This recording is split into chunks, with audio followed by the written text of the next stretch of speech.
Greetings ladies and gents, and welcome to this narration of the web series The Lost Terran. If you are new to the series, there is a playlist listed in the description. And as always, I hope that you enjoy. Part 25. 6 mostly uncomfortable hours later, a thunderclap reverberated through the Esperanto. Blind froze in position, having been about to pick up one of the cards the Terran had dealt her in trying to teach her a game. Montum had been helping, but the game followed a strange kind of logic. The thunderclap seemed to startle Rix and Blind, and Rix all but threw down his cards and raced for the command deck. He was out of the room and down the hall as Blind started to loosen her feathers enough to want to follow. By the time she made her way to the command deck, feeling ridiculous and needing to do something about this white suit, even if it was stripping it off at risk of becoming ill, Rix appeared to be quickly toggling buttons and checking various panels. What was that? Jump space exit. It's not usually that loud, but I've never used pack mode before. I'll have to make sure that we didn't damage anything, Rix said. Monto translated it rapid fire for Blind. Just because it is worth mentioning, it does appear that we brought the station with us. Rix and Blind looked out the windows and saw the station was indeed there. Or at least, most of it. Almost instantly, the signs of atmospheric leaks and major structural damage was becoming obvious. Rix, with Monto's help, disconnected from the station and took a moment to orbit it before redocking. The station was only half there, and what was there was damaged to such a degree that even a well-outfitted repair crew would have had a tough time putting it back together. Looks like a broken chi-nut, mumbled Rix when they'd gotten a little distance and Monto started playing the scanners over the station. Monto noted how sad and Blind looked. If Rix noticed, he didn't say anything. As much as I hate to ask, but is there anything we can salvage? Rix asked, taking a moment to carefully flash the ruin practicality/survival. Neither Blind nor Monto responded. Monto focused on watching Blind, but having fully heard the Terran's question and just not responding yet. Blind had looked over for long enough to see the ruin, but had gone back to looking at her station. But then, it wasn't really hers, was it? Not anymore. She'd abandoned her duty. She'd begged the Terran to steal it for her so that she'd have something. No, this wasn't what she wanted at all. A deep sense of shame and guilt filled her, the excitement of leaving having drained away in the last few hours. Will they find us again? She asked, after a while. Probably, but we've got some time. To them, we've been off the map for 2.5 days, long enough that they'll have started to search, but won't have any idea of which direction we went.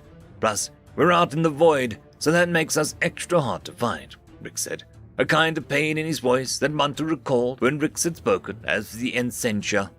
Yes, we should be able to salvage something. If we're able to salvage some of the right equipment, we might be able to make it so that Blind can get out of the void suit. Yes, please. Blind turned away from the window at the very thought of this. Okay, well, then I guess let's get docked and see what survived. Your living quarters are part of the inner section, so that should still be there. Rix pointed to the scan diagram of the half-disintegrated station. Anything else we should keep an eye out for, Em? The Esperanto's atmospheric system needs rebuilt. The station atmospheric system should be comprised of enough smaller units that one of those might suit the Esperanto, and could reclaim some of that space. Or, and this is just a thought, we can just see about hooking it up between the inner and outer hull, and give ourselves some atmosphere to work in out there. It won't be much, but at least we'll let one or both of us get out of these suits while we see about salvaging what we can, Rix shrugged. Monto looked at the space station between the hulls, the various machines that filled it, and the stacks of parts and materials throughout. It wasn't a terrible idea, but Monto wasn't certain as to what kind of work the Terran was wanting to attempt here in the middle of the void. Monto hadn't really paid attention when they'd left jump space, noting only that the nearest stars were 31 light-years away, and 52 light-years away at vast measurement.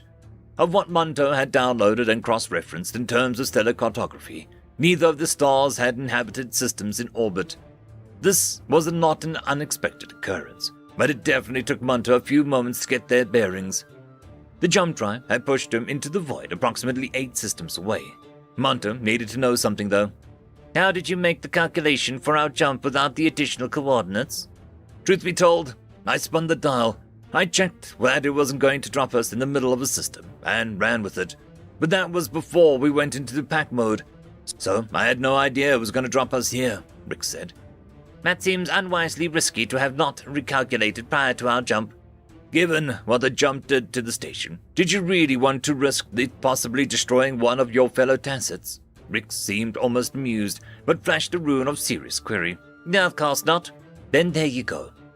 Where were we supposed to have ended up? Bryan asked. If I hadn't asked you to bring my station. Munter took a rough guess based on the direction of their jump and the duration, expanded it for the semi-log distance calculation that seemed to best fit the jump drive's travel distance by time, refined with the second jump now, and mapped out on a screen on the command deck. I believe that we would have exited some 0.5 light years from GSR 42185, an uninhabited system, but one that is claimed by the Dragzoon. I've heard stories about them. Never met one, though, Bryan said, looking at the map and seeming to just realize how far they'd come in such a short time. Is that the secret Archaeotech? The FTL drive? Archaeotech to you, hyper-advanced for the people of my time, Rick said, smiling, still careful to keep his teeth hidden. Bryan wanted to retort, but some part of her wanted to hold back. It wasn't the Terran part that was making her hold back, and it wasn't that she was effectively at his mercy on this ship. She thought for a long moment about it. No, it was because the Terran in front of her, while not technically an elder in terms of chronological age, would have been an elder in any culture that she'd ever read about, even fictionally, because of his being stuck in hibernation. Any being of elder status was one who had wisdom of their times, whether they were elders of their own species or comparatively elders in others. The lifespans of some species being that of mere years, to the decades of some species, to even the centuries of most Tassets were rumored to live. In theory, Rick's should be something of a Tukith. Munter, what does the Tukith translate to in Terran? Like in terms of meaning, she asked. May Tukith is a kind of equal partner typically in business, but also in terms of adjoining houses. There is not an equivalent singular word in Terran. What makes you ask? I'm trying to decide if Rix would agree to being a Tukith instead of an elder, she asked. Munter considered the dialogues between the two, as well as those that Munter had directly with both organics. I see no reason why he would object. Is there a reason you think that he should be considered an elder? It's his ship for one. I couldn't manage a ship the size of my own. I don't think my feathers would take it. And he's from over 900 years ago. That means he's thinking thoughts that nobody has thought for centuries. I disagree with the latter part of the statement, but I do take your meaning. Rix does have a substantial amount of knowledge from his time period, which does not appear in any standard archive. Why not, though? I know I asked this before, but where did all the Terrans go, and why? I do not have an answer to any of those questions. Hey, any time you want to cut me in on the conversation, Rix interjected. I'm sorry, Rix. I was wondering if you'd object to being called a Tukith, Bryan answered, and Munter started translating again. Rix took a moment to check the scroll where Munter had hopefully pushed the definition of Tukith in as close as they could correlate between the two lexicons. Sure. I mean, I don't see why that would be an issue. I feel like I'm missing some part of what it means, Rix said, shrugging. Unfortunately, the definition and cultural history would take much more than a simple definition to get across. It would be like yourself using the reference 42 from your lexicon, a number which appears to have significant cultural reference, but for minimally obvious reasons. Rix brightened. Oh, right, he said. I'd be happy to be your, Tukiths.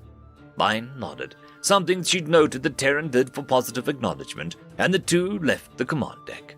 Once Rix had climbed into a void suit, she had taken a moment to get out of her own to use the relief facilities on the Esperanto.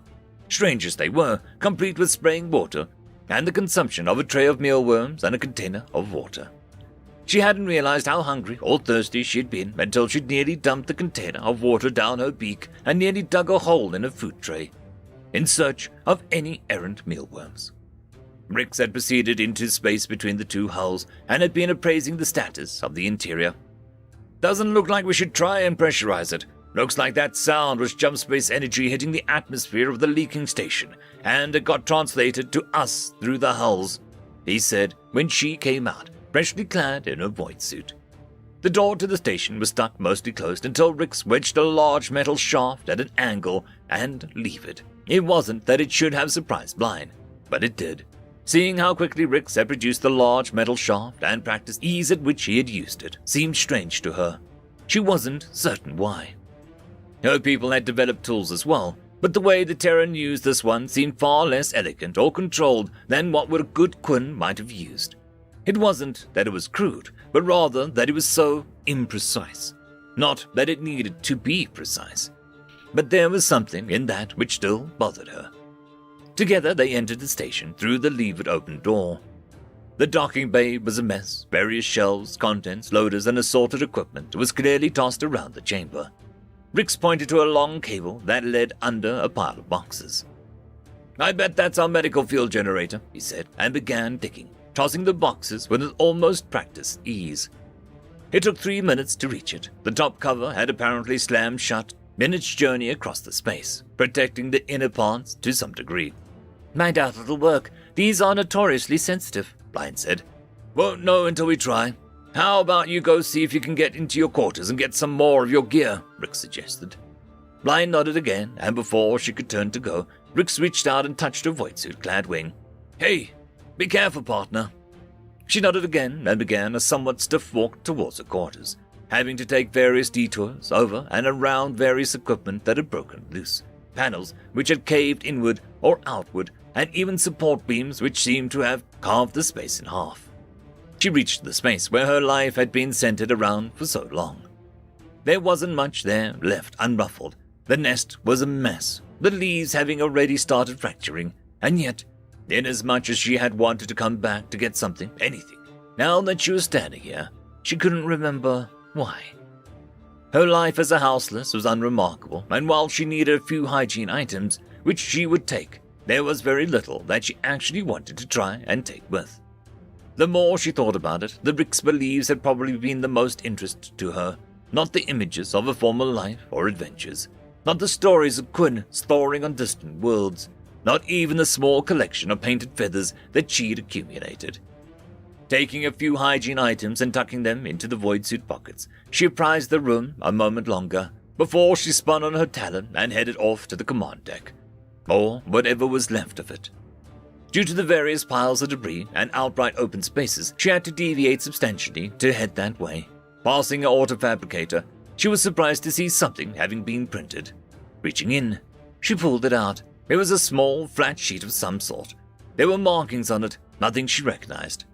She tucked it into a small pocket on the suit and continued. The command deck, much like the rest of the station, was a wreck. Most of the screens were destroyed, the windows completely gone, and the far quarter of the room ripped away as though by a thoughtless giant. Moving to one of the side panels, she checked for power. It was there, but only barely and on emergency reserves in any case. She began transferring as much of the station memory onto the panel's memory system as she could. It wouldn't likely be much or terribly useful, but it would be something to show the proof of the situation if she ever needed it. It sadly also included all of her communications over the last 18 months, which wasn't much other than official duties, but it was still proof. Finishing, she pulled the memory cores and tucked them into the void suit pockets. She took another look around the broken command deck. This had been where she had been, where her duty had been, her now abandoned duty. Serving aboard a modified Terran station. She'd asked about it during the card games, but Rix had been oddly silent about it, and Monto hadn't provided any particular explanation. All that Rix had confirmed is that it was a Terran station of the outbox variety. Bryan suspected that it was something to do with the colony that Rix was looking for, and that Monto didn't actually know anything, but had let the matter drop, choosing to discuss her former house as well as explaining the concept of houseless to Rix. He'd taken it well, listening into the subsection of old Terra culture, which had a similar value structure. The stories that Rix had told of old Terra seemed like strange half-remembered fantasies, but they seemed to make him happy, so Bryan was happy to listen to his tellings. Turning from the command deck, she had made her way back down to the docking bay, stopping by the food storage to collect what she could of what non-meal worm rations remained. The failing power meant that the stasis field had died, and so the mealworms had died in the vacuum. She hoped what was left over would still be edible. The docking bay was a mess of various boxes, with the conspicuous absence of Rix and the medical field generator. She took this as a sign that he was working to get it operational. Heading back into the Esperanto, she made her way back to the inner hull and inside. A silvery light greeted her almost immediately, and she seemed to be almost flowing through the hallways. It was unusual, to say the least. Monto, what is going on? Welcome back. I've been adjusting the settings on the medical field generator. One of the settings is a dynamic area of effect. Using the floor plan of the Esperanto, I have been focused on adjusting it to allow for maximum of areas affected by it, so that you will have sufficient access throughout the vessel. It still works. She was a bit incredulous. Yes, not as efficiently with the Esperanto's power, but yes, it works. Fantastic, she said, and pulled at the suit, taking only a moment to set down the stack of rations. She started opening the pockets to retrieve the memory cores, and the strange printed item fell into her feathers. Monto, I found something in the printer. Did you print anything with writing on it? She asked. I do not believe so, but it is not impossible. What is it that you found? Came the mechanical voice of Monto. It's like an old kind of book page, from when Quinn was still just one planet, but I can't read it. Monto's walking frame trundled up the corridor and turned to look at her, holding out its manipulators. She held it out, and the walking frame took it. Monto felt a kind of shock run through their system in seeing it. System Terran message. He is not the last 0451G-001-042D. End of chapter.